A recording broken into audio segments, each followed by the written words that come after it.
sedang memperingati Hari Sumpah Pemuda. Bersama saya Tita bakal nemenin generasi muda di acara yang keren banget. Yap, cuma di Jong Nation semua generasi muda bisa mendapatkan informasi yang hangat dan cerdas ala anak muda. Ini dia Jong Nation.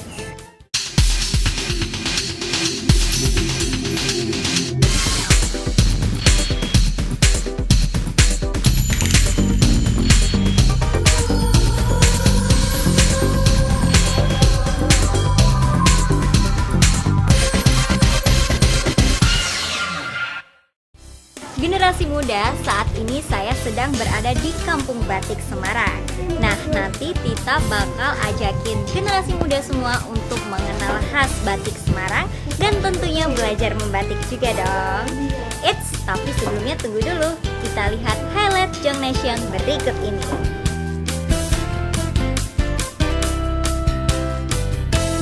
Edisi perdana Jong Nation minggu ini, kita intip yuk, event kreatif khusus mahasiswa ada Caraka dan Orange. Ada juga liputan redaksi tentang pemuda versus globalisasi. Masih semangat ala Sumpah Pemuda nggak ya? Tetap di Jong Nation ya generasi muda.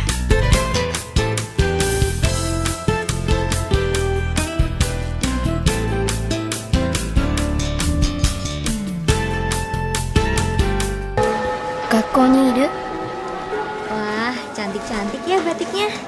Oh ya generasi muda, di Semarang punya kerajinan batik. Kalau di Jepang ada kebudayaan apa ya?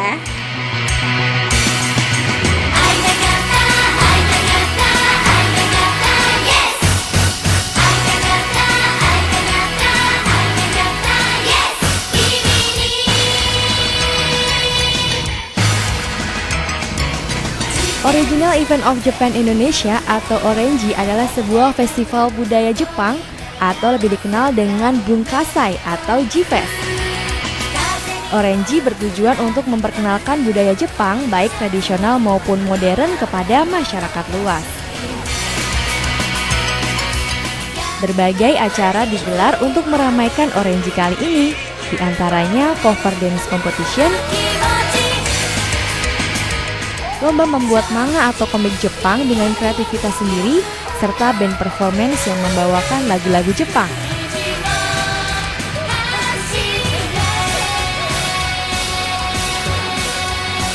Selain itu ada juga loh bazar yang menyediakan aneka makanan serta berbagai pernak-pernik khas Jepang. Di bazar spot ini banyak terdapat stand yang unik dan juga menarik loh generasi muda. Di antaranya ada stand komunitas pecinta figur yang menampilkan berbagai model kit berbagai tokoh anime terkenal. Selain itu ada juga stand komunitas SIC Semarang yang memajang berbagai poster tokoh Kamen Rider. Pengunjung yang kelelahan setelah berkeliling festival bisa juga nih mampir di stand takoyaki. Takoyaki adalah makanan khas Jepang yang berbentuk bola-bola kecil dari tepung terigu yang bisa diisi dengan daging dan sayur sesuai selera kita. Orange memberikan kesempatan pada individu dan kelompok untuk mengekspresikan minat mereka terhadap budaya Jepang seperti halnya para cosplayer ini nih. Dengan mengenakan kostum kreasi mereka sendiri, para cosplayer ini beraksi layaknya tokoh-tokoh anime yang mereka perankan.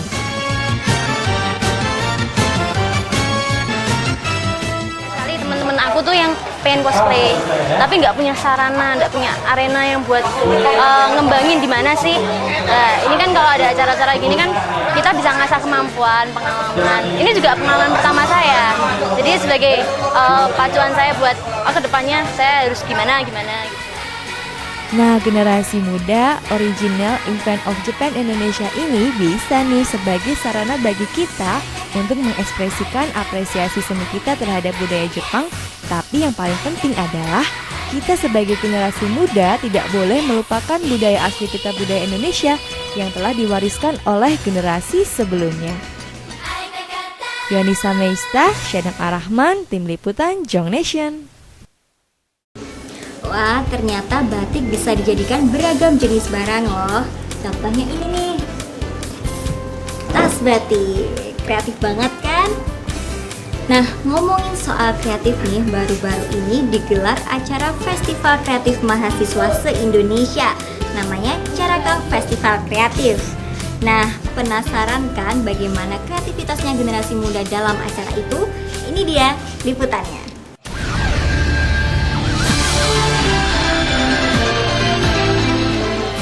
Generasi muda, ini dia nih event kegiatan yang mengajak mahasiswa untuk menciptakan ide-ide kreatif, yaitu Caraka Fest 2012.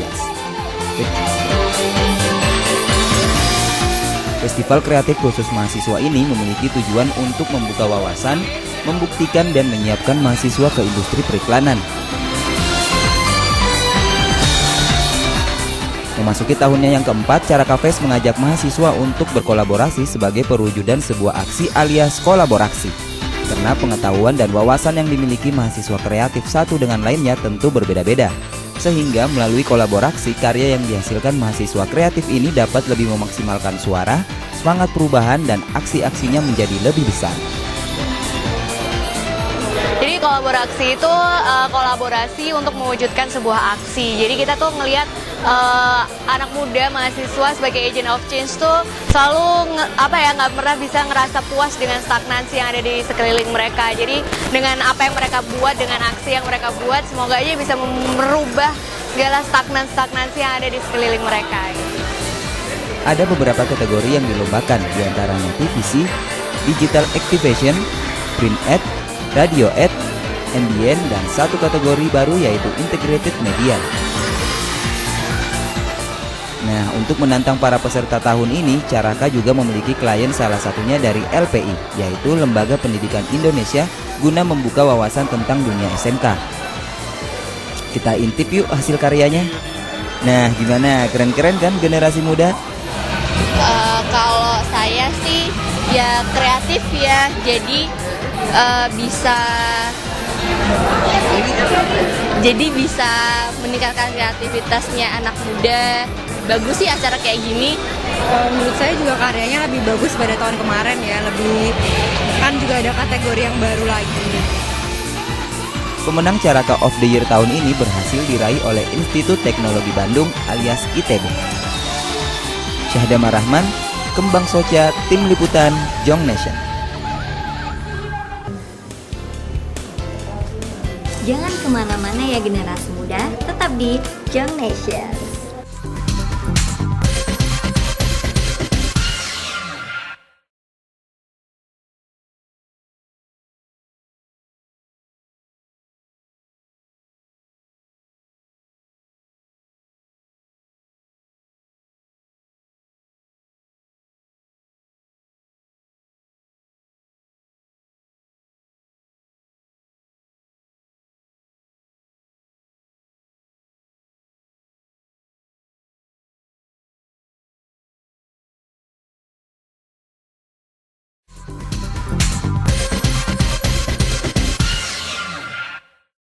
Generasi muda balik lagi nih di acara Jong Nations.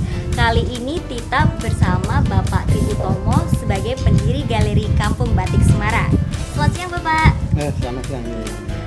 Bapak bisa diceritain nggak sejarah singkatnya Kampung Batik Semarang? Oh ya, berarti gini, memang dulunya kan sini tuh ada kampung batik yang memang sekian generasi sudah stagnan, artinya mati suri. Memang sejarahnya di sini tuh ya sekitar penjajahan Jepang waktu sekitar 14 dan itu kan sebagai basis bagi kampung pengrajin, karena sekian tahun itu kita banyak pendahulu kita yang meninggal gugur pada waktu terjadi pertempuran 5 hari itu, sehingga terjadi mati suri atau stagnan sekian generasi, tidak ada yang melanjutkan ke pengrajinan batik. Terus baru tahun 2006 oleh Ibu Sukawi Sito itu diadakan pelatihan lagi, sehingga tidak hanya untuk pengrajin yang berdomisili di sini, tapi di luar kampung batik juga diajak untuk giat melakukan pembikinan pengrajin batik lagi. Terus sejauh ini corak apa aja sih Pak yang ada di batik Semarang? Ciri khas batik Semarang itu sebenarnya mudah, tapi sebenarnya hampir sama, bahwa ciri batik Semarang itu hampir seperti batik Pantura, artinya dari Cirebon sampai Madura, Lasem dan lain sebagainya itu motifnya ciri khasnya flora fauna. Nah, tinggal di ikon Semarang itu muncul ada yang batik asem-aseman seperti ini ya. Ini batik aseman, terus ada lawang sewu, motif gereja bunduk, motif lawang sewu dan tugu muda dan lain sebagainya yang ada di ikon Semarang ini banyak dituangkan dalam bentuk-bentuk motif batik Semarang. Itu yang menjadi Ciri khasnya Semarang Ciri ya Pak khasnya ya, Semarang ikon itu, Semarang itu sendiri. Generasi muda itu tadi sejarah batik Semarang.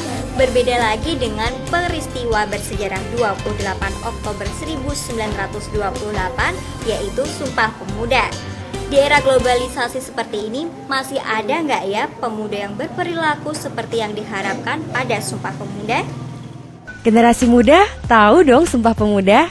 Ya, peristiwa bersejarah 28 Oktober 1928 merupakan gaung bagi pemuda Indonesia untuk bersatu pada satu tanah air, bangsa, dan bahasa.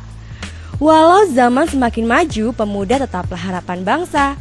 Nasib suatu bangsa berada di tangan mereka. Nah, bagaimana ya kondisi pemuda saat ini? Apalagi tantangan globalisasi semakin besar. Setiap zaman punya suaranya sendiri. Aku nggak bisa ngebandingin mahasiswa sekarang dengan mahasiswa zamanku. Di zamanku dulu pengaruh luar tidak sebesar sekarang dengan gadget, dengan internet, dengan telekomunikasi dan komputer yang seperti sekarang. Pengaruhnya tidak sederas itu. Jadi ketika pada saat itu aku dibentengin oleh tradisiku yaitu pedalangan, tradisi masa kecilku, maka logikanya ketika zaman semakin deras, penggencaran penetrasi budaya asing semakin deras, benteng itu harus semakin keras. Sementara benteng itu sendiri aku lihat nggak terlalu keras. Benteng itu berupa pengenalan tentang kesenian tradisional kita sendiri, ya kesenian Sumatera, ya kesenian Sulawesi, ya Sunda, ya Jawa. Itu semakin punah kan. Saya pikir ini adalah sebuah keprihatinan mengingat bahwa kita selama ini kan dikenal sebagai bangsa yang berbudaya, luhur, agung, ramah dan sebagainya. Akan tetapi karena barangkali menurut hemat saya strategi kebudayaan yang dikembangkan di Indonesia itu kurang antisipatif terhadap kebudayaan global seperti halnya tadi kebudayaan pop, Korea dan lain sebagainya itu. Nah, ini saya kira menjadi sebuah keprihatinan. Globalisasi dipandang sebagai penjajahan era modern. Gadget sebagai produk globalisasi kenyataannya justru semakin menjauhkan pemuda Indonesia untuk mencintai budaya sendiri. Pemuda menjadi terlalu sibuk dengan persoalan internal dirinya dan cenderung mengabaikan kearifan lokal. Kesibukan itu antara lain ya karena ada Instagram, ada Twitter, ada kesibukan itu lebih didorong bukan oleh kebutuhan tetapi oleh keinginan. Jadi bukan didorong oleh need tapi oleh want. Kadang-kadang globalisasi itu kan menipu kita. Padahal di dalam globalisasi itu ada pertama adalah unsur barat, yang kedua unsur kapitalisme global. Dan kita tertelan oleh budaya global itu dan secara ekonomi kita dipretelin sama mereka. Jadi jangan sampai kita dibodoh-bodohi oleh hal-hal seperti ini, maka kita perlu memiliki ketahanan budaya sebagai sebuah bangsa. Derasnya pengaruh negatif globalisasi berdampak buruk terhadap citra pemuda saat ini. Berdasarkan jejak pendapat yang dilakukan Litbang Kompas, hampir separuh dari 819 responden berusia 17 tahun menyatakan citra pemuda saat ini buruk. Berbanding terbalik dengan data tahun lalu, publik menyatakan citra pemuda baik. Efek globalisasi menjadikan pemuda hanya berorientasi kepada dirinya sendiri, bukan pada masyarakat dan budayanya. Data lainnya dari Litbang Kompas, sebanyak 73,1 responden menyatakan bahwa pemuda hanya berorientasi pada dirinya sendiri. Persentase data naik dibanding tahun lalu. Litbang Kompas juga melakukan jajak pendapat tentang sikap kepedulian pemuda terhadap persoalan sosial budaya. Hasilnya, hampir separuh responden menyatakan pemuda kurang peduli terhadap persoalan sosial budaya. Lalu, bagaimanakah solusi agar pemuda dapat tetap mencintai budaya lokal di tengah derasnya arus globalisasi? Ketika dasar sendiri nggak begitu kuat, dasar pondasi nggak begitu kuat, penetrasi budaya asing makin gencar. Satu-satunya jalan adalah sering berdialog dengan sejarah. Sering berdialog dengan sejarah bahwa pada masa lampau kita nggak bodoh-bodoh amat, kerajinan-kerajinan kita tinggi, dinilai secara teknologi masa itu. Sebenarnya kita memperkuat akar tradisi budaya kita sendiri. Kita bisa mengadop dan menyeleksi budaya asing itu masuk ke dalam kultur kita sendiri sehingga dia menjadi bagian dari kultur kita. Tidak kita terima lagi sebagai satu yang asing. Jadi proses domestikasi. Saya pikir kalau kita boleh berpendapat, dan saya berpendapat bahwa sebenarnya kan kita harus berakar pada kebudayaan Indonesia. Akarnya yang kuat dulu. Soal kemudian ada hempasan, benturan dari kebudayaan asing itu ketika kebudayaan atau akar kebudayaan kita yang dimiliki itu adalah kuat. Saya kira tidak jadi masalah. Generasi muda, ayo berbenah diri. Tunjukkan identitas bangsa kita dengan belajar budaya sendiri, bukan sekedar mengenal saja. Jangan sampai Sumpah Pemuda yang dulu dideklarasikan kini berubah menjadi Sumpeh lo, cius miapa. Kembang Soca, Syadam Arahman, Tim Liputan, Jong Nation. Wah, bisa gawat ya Pak kalau generasi muda itu sendiri tidak bisa mengenali identitas bangsanya sendiri. Ya.